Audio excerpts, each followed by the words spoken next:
Hello મિત્રો, સ્વાગત છે તમારું મારી ચેનલ જલપાસ કિચનમાં। તો આજે હું તમારી સાથે શેર કરવાની છું દાલ ફ્રાય અને જીરા રાઈસની રેસીપી। તો ચલો આજની રેસીપી બનાવવાનું શરૂ કરીએ। દાલ ફ્રાય બનાવવા માટે 1 બાઉલ જેટલી તુવેરની દાળ લેવાની છે, સાથે સાથે 2 થી 3 ચમચી જેટલી મગની મોગર દાળ, 2 થી 3 ચમચી જેટલી અડદની દાળ અને 2 થી 3 ચમચી જેટલી ચણાની દાળ લેવાની છે।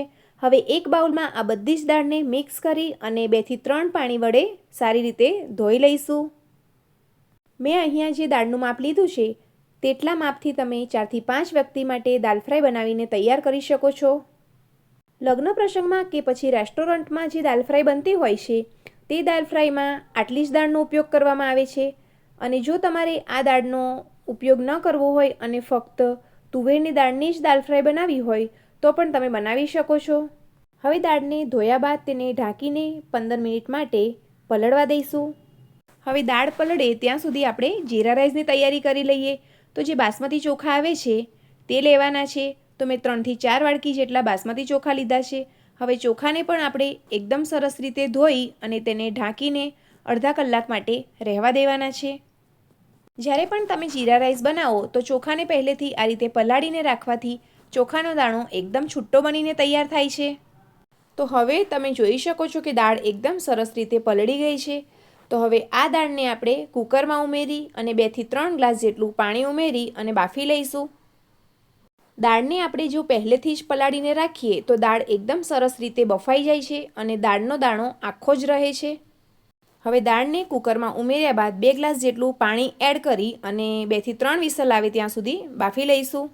હવે દાળ બફાય ત્યાં સુધી આપણે ચોખાને બાફી લઈએ। તો ચોખાને બાફવા માટે પહેલેથી જ મેં પાણી આ રીતે ઉકાળીને રાખ્યું હતું। હવે ઉકાળેલા પાણીમાં જે ચોખા હતા તેને ઉમેરવાના છે। ચોખા ઉમેર્યા બાદ 2 થી 3 ઉભરા આવે ત્યાં સુધી આપણે ચોખાને બફાવા દઈશું। હવે ચોખા બફાય ત્યાં સુધી દાળ બફાઈ ગઈ છે તો તે ચેક કરી લઈએ। તો તમે જોઈ શકો છો કે દાળ એકદમ સરસ રીતે બફાઈ ગઈ છે અને તેનો દાણો આખો જ રહ્યો છે। તો ચલો હવે દાલ ફ્રાય બનાવવાનું શરૂ કરીએ। તો દાલ ફ્રાય બનાવવા માટે એક કડાઈમાં 2 થી 3 ચમચી જેટલું તેલ ઉમેરીશું। તેલ ગરમ થાય એટલે 1 ચમચી જીરું ઉમેરીશું। સાથે સાથે 1 તમાલપત્ર, 2 નંગ આખા લાલ મરચાં અને 2 થી 3 નંગ જેટલા લવિંગ ઉમેરીશું। હવે જીરું ફૂટે એટલે ઝીણી સમારેલી ડુંગળી ઉમેરીશું। જો તમે મારી ચેનલ પર નવા છો તો મારી ચેનલને જલ્દીથી સબસ્ક્રાઈબ કરી લો જેથી આવનારા વિડીયોની નોટિફિકેશન તમને સૌથી પહેલાં મળતી રહે। હવે ડુંગળી ઉમેર્યા બાદ તેને શેકી લઈશું। ડુંગળી એકદમ સરસ રીતે શેકાઈ જાય ત્યારબાદ તેમાં આદુ મરચાં લસણની પેસ્ટ ઉમેરવાની છે। તો હવે તમે જોઈ શકો છો કે પહેલાં કરતાં ડુંગળીનો કલર ચેન્જ થઈ ગયો છે। તો હવે આદુ મરચાં લસણની પેસ્ટ ઉમેરીશું। આદુ મરચાં લસણની પેસ્ટ ડુંગળી સંતરાય ત્યારબાદ જ ઉમેરવી। જો તમે પહેલાં આદુ મરચાં લસણની પેસ્ટ ઉમેરશો તો આદુ મરચાં લસણની પેસ્ટ એકદમ વધારે પડતી સંતરાઈ જશે। રાઈસમાં 2 થી 3 ઉભરા આવી ગયા છે।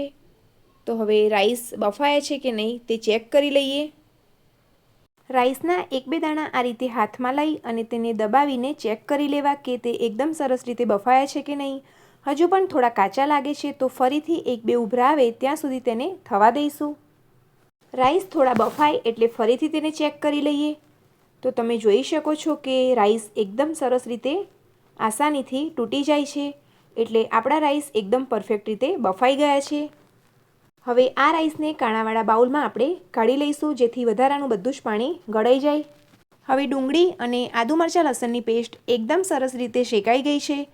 તો હવે તેમાં 1 નંગ જેટલું ઝીણું સમારેલું ટામેટું ઉમેરવાનું છે અને ટામેટાને પણ 1 થી 2 સેકન્ડ માટે શેકી લઈશું। જ્યારે પણ તમે દાલ ફ્રાય બનાવો ત્યારે ડુંગળી ટામેટાં અને આદુ મરચાં લસણ સિવાય બીજા સૂકા મસાલાને આપણે એકદમ સરસ રીતે શેકાવા દઈશું તો દાલ ફ્રાયનો ટેસ્ટ ખૂબ જ સરસ આવશે। તો હવે તમે જોઈ શકો છો કે આ બધી જ સામગ્રી આપણી એકદમ સરસ રીતે શેકાઈ ગઈ છે। તો હવે આપણે એમાં સૂકા મસાલા ઉમેરીશું।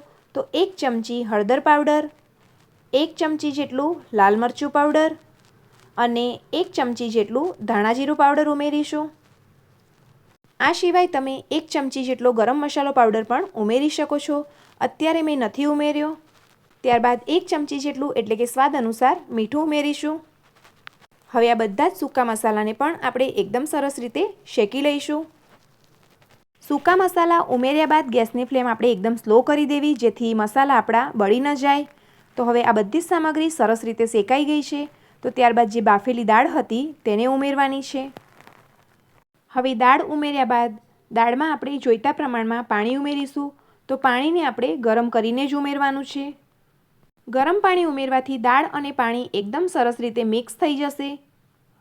તો જ્યારે પણ તમે કોઈ પણ રેસીપીમાં પાછળથી પાણી ઉમેરો તો પાણીને હંમેશા ગરમ કરીને જ ઉમેરવું.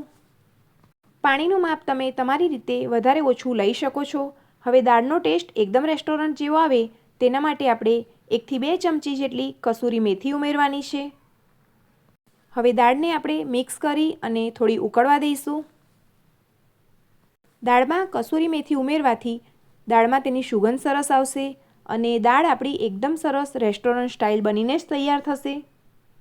દાળ ફ્રાયને આપણે ઘટ જ બનાવવાની, પણ જો તમારે થોડી પતલી દાળ ફ્રાય બનાવવી હોય તો તમારે ગરમ પાણી થોડું વધારે એડ કરવાનું. હવે દાળ ફ્રાય બનીને રેડી થઈ ગઈ છે. જ્યારે પણ તમે દાળ ફ્રાયને સર્વ કરો ત્યારે લાસ્ટમાં જ લીંબુનો રસ એડ કરવાનો. હવે આ તૈયાર થયેલી દાળ ફ્રાયમાં લાસ્ટમાં આપણે લીલા ધાણાથી ગાર્નિશિંગ કરીશું. તો તૈયાર છે આપણી રેસ્ટોરન્ટ સ્ટાઇલ દાળ ફ્રાય. હવે દાળ ફ્રાયને આપણે ગેસ બંધ કરી અને જીરા રાઈસ સાથે સર્વ કરી લઈશું. તો રાઈસને પણ આપણે કાણાવાળા બાઉલમાં કાઢી લીધો હતો. તો લાસ્ટમાં હવે આપણે રાઈસમાં જીરાનો વઘાર કરીશું. તો તેનો વઘાર કરવા માટે 1 થી 2 ચમચી ઘી ગરમ કરવાની છે. ત્યારબાદ 1 ચમચી જેટલું જીરું એડ કરી અને આ વઘારને આપણે રાઈસની ઉપર ઉમેરી દેવાનો છે. તો હવે આપણો જીરા રાઈસ પણ રેડી થઈ ગયો છે. તો છે ને રેસ્ટોરન્ટ સ્ટાઇલ જીરા રાઈસ અને દાળ ફ્રાય બનાવવાની એકદમ સરળ રીત.